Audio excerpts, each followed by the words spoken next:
Seja bem-vinda, seja bem-vindo na segunda parte do episódio de Ler o Mundo, em que eu falo de mestres. Se na primeira parte eu falei um pouco das características do mestre, como é que ele te ajuda na sua busca, o que ele vê fora da sua busca, o que ele vê dentro, do lado da sua identidade, nessa segunda parte eu vou abordar dois outros pontos. O primeiro deles é uma figura estranha, que pode parecer um mestre, mas não é, e pode acabar trazendo algum grau de prejuízo para sua visão de mundo e para sua busca. E no segundo eu vou falar um pouco de como a gente consegue transformar as coisas, as situações à nossa volta em mestras, porque elas sempre podem nos trazer algum grau de aprendizagem enquanto a gente não esbarra numa figura que vai nos ajudar na nossa busca. Bora falar disso hoje? Sou Jorge Verlindo e este é Ler o Mundo, crescer e viver melhor pela leitura. Como eu falei no episódio anterior, eu passei um bom tempo da minha jornada sem encontrar mestres nas áreas onde eu tinha mais interesse, por exemplo, música e literatura. Até encontrava no design e algumas outras áreas que fundaram as minhas habilidades, mas nessas eu passei um bom tempo perdido aprendendo as coisas por conta própria. E é nessas horas que eventualmente aparecem umas figuras estranhas travestidas de mestre, quer dizer, disfarçadas de mestre, e elas podem acabar despistando a gente. Foi quando eu aprendi que muitas vezes você vai precisar transformar, incubar em você uma figura de experiência, uma figura mestra, que vai te orientar enquanto você não encontra alguém para te transferir esse tipo de conhecimento. Pois é, se você concorda com isso que eu falei, vamos refletir hoje sobre esses dois pontos principais. O primeiro é essa figura específica, que às vezes aparece fazendo algum estardalhaço. Geralmente o mestre não tem pose de mestre, e essa figura pode acabar sequestrando um pouco a sua atenção. A gente vai falar dela já já. E a gente vai falar de quando você entra nessa área mais árida, em que você precisa, de alguma forma, auferir experiência e ter mais visão sobre o caminho que você está trilhando e não ter ninguém para te ajudar, o que você faz aí? Esse primeiro ponto, eu vou chamar ele de mestre ressentido. Eu tenho uma crônica que eu escrevi a respeito quando eu encontrei pela última vez um mestre ressentido aí no meu caminho. Eu vou deixar ela aqui na descrição para você. E a gente vai falar um pouco sobre isso agora. Depois eu vou para o outro ponto. O que eu quero dizer com um mestre ressentido? Um mestre ressentido é uma pessoa que tem algum grau de experiência, de vivência, mas que se ressente do caminho que percorreu. E isso acaba contaminando a visão dela durante a jornada dela, e ela se disfarça de mestre. Ao invés dela continuar ocupando o papel de aprendiz e ir dissolvendo eventualmente esse ressentimento, ela começa, por alguma razão, a ocupar o papel de mestre e incorporar gente em volta como se fossem pessoas que estivessem a seguindo, tentando aprender alguma coisa com ela. E por que eu digo que esse não é um mestre? Vou emprestar de novo aquele conceito que o Sadhguru traz no livro dele, de guru. O que é um guru? É aquela pessoa que espanta a escuridão. Então ela tem um pouco mais de visão do caminho que você está tentando trilhar, ou mais de vivência naquele momento que você está vivendo. E ela vai abrir esse caminho para você, pelo menos te mostrar as pedras do caminho, as dificuldades, os atalhos e por aí vai. E o problema é que o ressentimento ele é um tipo de escuridão. Ele nubla sua visão sobre o que você está tentando buscar e conta uma história diferente para você, e no pior dos casos, conta uma história diferente para as pessoas à sua volta. Com isso, eu não estou dizendo que o mestre é perfeito, que existe alguém perfeito, que é capaz de passar por algum tipo de revés e nem ligar, e desapego total. Eu não acredito particularmente nisso, Muitas das minhas leituras apontam para isso, inclusive os meus mestres têm os próprios percalços. Mas a questão específica é que do ressentimento não nascem lições muito claras e nem duradouras. Por quê? Todo mundo que tem um ressentimento vai precisar rever aquilo. O ressentimento ele fabrica uma história específica na sua cabeça. Por exemplo, vamos supor que alguém está em busca de prestígio. E aí essa pessoa que está em busca de prestígio não consegue auferir o prestígio que ela estava em busca. E ela resolve que ela é uma mestra a partir de agora. Só que essa pessoa tem esse ressentimento com relação ao prestígio. Então ela vai criar toda uma história de que para você ter prestígio você tem que ter sorte, ou que você tem que fazer algum esforço sobre-humano que ela não conseguiu. E ela vai transferir isso para as outras pessoas que tentam aprender com ela. Então, eventualmente, uma pessoa que está tentando aprender com ela vai receber lições do tipo, você tem que ter muita sorte para conseguir alcançar o que você está buscando, para você eventualmente terminar uma obra, ou para você terminar um projeto, ou para você ganhar um prêmio, ou seja lá o que for. Ou ela vai falar assim, não, isso nunca está bom. Isso não está bom, aquilo não está bom, e o que está bom é apenas o que está consolidado. Eu falo muito isso, inclusive, nesse meu texto, que uma das características do mestre ressentido é ele só venera o que já conseguiu algum grau de reconhecimento. Nada que é novo tá bom para ele, porque ele nunca conseguiu o que ele buscava. E esse ressentimento vai nublar as vistas dele. E aí ele vai trabalhar com essa versão falha, essa versão não fidedigna da realidade, que no pior dos casos, que essa é a minha preocupação enquanto discípulo, vai acabar sendo transferida para as pessoas que estão tentando aprender com ele. E ainda nessa questão do exemplo que eu trouxe do prestígio, é importante a gente perceber o seguinte: a realidade tem muitas portas. Então, eventualmente, alguém vai conseguir sim alguma coisa por sorte, o outro vai conseguir por esforço, alguma outra pessoa com menos sorte e com menos esforço vai conseguir, e um mestre ressentido vai tentar fazer tudo isso caber dentro da teoria dele. Ao invés dele reconhecer que ele não domina todos os caminhos, que ele é também um aprendiz, e isso inclusive serve de lição para a pessoa que está aprendendo com ele vai tentar convencer todo mundo dessa versão que apazigua aquele ressentimento. E é isso que é problemático em se aprender alguma coisa com um mestre ressentido. Já por outro lado, falando de um mestre real, genuíno, ele sabe que existem muitos caminhos para a gente conseguir o que a gente está buscando. Só que nenhum deles vai passar por auto-ódio, nenhum deles vai passar por colapso da sua força de vontade, por medo. Não que você não tenha que ter medo, não que você tenha que ter uma força de vontade infinita, mas qualquer explicação que não esteja aderente à realidade, ela vai te afastar de si mesmo e vai tirar a sua energia. Você vai transferir sua atenção para um lugar que não vai te garantir que você aprenda mais enquanto você está realizando aquela busca. E aqui tem um outro ponto interessante também que eu sempre tive desconfiança. Eu posso falar que a essa altura da vida já fui mestre de algumas pessoas em outras áreas, principalmente na área da comunicação, que é a minha área de origem. Eu até fiquei feliz quando postei o primeiro episódio, uma pessoa me procurou e falou assim: porra, você foi um mestre muito importante para mim. Isso deixa a pessoa feliz. E sabendo disso, o que eu quero dizer? Não existe lições que elas venham de humilhação, da via negativa. Isso aí é uma coisa que o Cortella fala em alguma das palestras dele, o Alain de Botton fala em alguns dos livros dele, e eu concordo muito. Por exemplo, tem gente que acredita que para uma pessoa que está aprendendo, ela precisa ser humilhada, ela precisa ser estigmatizada, ela precisa ser irritada, provocada até ela conseguir êxito. Pode ser que aconteça porque tem gente que catalisa a emoção negativa em produtividade. Mas isso não quer dizer que esse método se valida por si só. Com isso, eu não quero dizer que o mestre, quando você tiver um mestre, que você vai ser paparicada ou paparicado, que ele vai estar sempre te elogiando, validando você.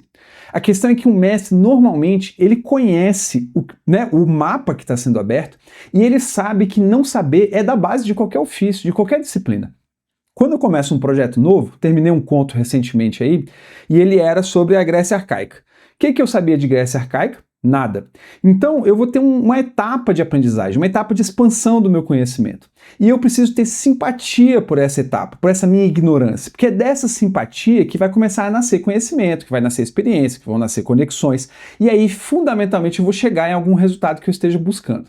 E isso, estou conectando isso com o mestre, porque ele vai ter ciência do não saber dele, ele não vai tentar atropelar a realidade com explicações ressentidas, e é justamente isso que favorece com quem está aprendendo, vou chamar de discípulo por atalho, esse é o nome, afinal das contas, Quem está aprendendo vai ter um aprendizado mais robusto, porque a pessoa vai aprender que ela tem que aprender, ela vai aprender que ela não sabe, e isso é um grande aprendizado, socrático, só sei que nada sei, e ela vai ficar mais destemida, mais flexível com a realidade, para ir aprendendo coisas, inclusive, que o mestre ainda não conhece. Portanto, e aí é uma experiência pessoal minha, se você se vê na presença de um mestre ressentido, se você se vê discípulo de um mestre ressentido, a minha sugestão é se afastar. Porque nenhuma dessas aprendizagens aí vai durar muito tempo, porque ela vai durar o tempo que aquela versão da realidade ressentida vai conseguir se sustentar. É um disfarce, um bigode falso. A menos que você esteja precisando aprender, Às vezes a gente nunca sabe, a pessoa está precisando justamente aprender a não estar perto de um mestre ressentido. E 2 pontos ainda antes da gente fechar esse assunto, é que o mestre ressentido, ele ocupa espaço da sua aprendizagem.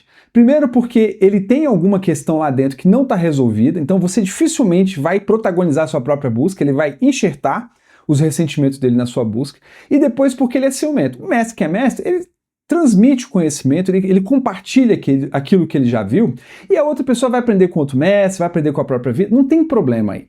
Já um mestre ressentido, ele quer monopolizar a sua atenção, porque enquanto você estiver validando essa hierarquia em que você está aprendendo com ele está nutrido e ele está longe das próprias aprendizagens. Muito bem, falamos do mestre ressentido, ele está por aí, você provavelmente já deve ter esbarrado, não deve ter lembrado de um nome aí enquanto eu estava falando. Agora vamos falar de uma outra situação que ela também pode ser comum, aconteceu muito comigo na minha vida, que é a ausência de mestres. Você passa por períodos áridos em que você adoraria ter alguém com mais experiência para te mostrar um caminho, mas não tem. E aí o que a gente faz com isso, Um primeiro ponto importante aí é que a gente tem que considerar que isso é uma circunstância que você está vivendo, para evitar que você se torne um mestre ressentido. né, um dos pontos que eu mais trago durante os meus processos de aprendizagem, seja na arte, seja em outras atividades que eu estou desempenhando, é que os obstáculos, as dificuldades, elas não podem virar ressentimento, porque o ressentimento, ele blinda você da lição. Quanto mais ressentimento você tiver, mais você demora para aprender aquilo que você estava precisando aprender. E aí um primeiro ponto é o seguinte, é natural da psique humana essas duas fases. Uma delas é quando você não consegue o que você está buscando. Aqui é um mestre, né, no caso. Desapego defensivo. Já falei de desapego defensivo aqui. Nem precisava disso, isso serve para nada. Para que a gente precisa de mestre, né? Você está se enganando. E já são uns passos aí na direção do ressentimento. Você não precisa definir que você precisa ou não precisa de mestre, né? E o outro ponto é a avidez, a obsessão. E essa, como eu já falei de desapego defensivo aqui, se quiser você pode ver o episódio, essa da obsessão eu ainda não falei ainda, mas ela é interessante, eu vou dar uma pílula aqui da minha experiência, que é o seguinte, a obsessão, vamos supor que você não tem um mestre, e você fala assim, nossa, eu preciso de alguém para me ensinar isso aqui que eu não sei. Você ficando obcecado, você ocupa a sua atenção. Vamos supor que a atenção é um instrumento que ela lida com um volume de tarefas, de visões, de capacidade por vez. Se a sua atenção estiver integralmente obcecada com você encontrar alguém para te ajudar, você se aliena da chance de aprender sozinho. E a vida, de uma maneira geral, está o tempo todo te dando sinais. Vou falar isso daqui a pouco, mas o ponto principal é, se você tiver com a sua atenção ocupada, esses sinais vão passar batido e você não vai ver que aquilo era uma aprendizagem sem mestre. E aí, depois disso, indo para essas aprendizagens sem mestre, eu gosto, isso aí é uma coisa que está no budismo, ela está em algumas filosofias orientais, e sempre me ajudou muito, principalmente nos períodos onde eu não tinha um mestre, que é você tratar as situações e o desconforto como mestres, como lições. O que eu quero dizer com isso? Quando você está sendo testado com uma situação adversa que exige de você paciência, você está aprendendo a ter paciência. Só que aí a gente pensa assim, meu Deus, preciso aprender paciência. Tem gente que precisa aprender tenacidade. Então a pessoa está sendo testada para ela se impor e lutar mais. O que eu quero dizer? Cada um tem um perfil. Às vezes você não precisa treinar paciência. Às vezes você precisa treinar a adversidade. Adversidade não, a assertividade. Às vezes você precisa treinar a capacidade de mediação. Às vezes vamos supor, você precisa treinar planos, porque você faz as coisas muito de improviso. Mas, por exemplo, eu que não sou uma pessoa que faz coisas de improviso, eu preciso treinar improviso.